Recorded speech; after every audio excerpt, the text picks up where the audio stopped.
So today we will be studying projectile motion. A projectile is anything moving sideways through the air with no other forces acting upon it except gravity.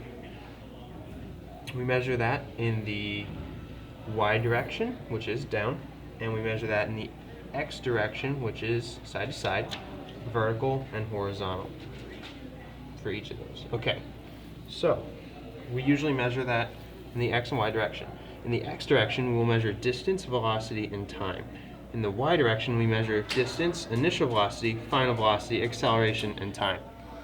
In these problems, we are usually using one of these to find time, plugging it into the other direction, and solving to find whatever is missing. So we're going to do a quick practice problem. I can show you how that works. We have our two guys here, two buddies, playing in the park. They're throwing a ball to each other 7 meters apart. So in the x direction, we know that the distance is 7 meters.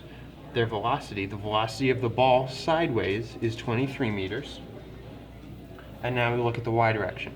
So we want to find out how much that ball drops as it goes to his buddy. So that's what we're trying to find. That's distance. Then we know initial velocity is 0 because as he throws it, it doesn't have a downward speed. We know that acceleration is always negative 9.8 because that is gravity. And we're going to solve for time first in the x.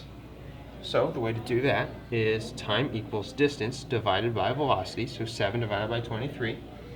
And we find that time is going to be 0.31 seconds. And we'll plug that into both of our things because we know that the time now for each of them is going to be that because the time is the same.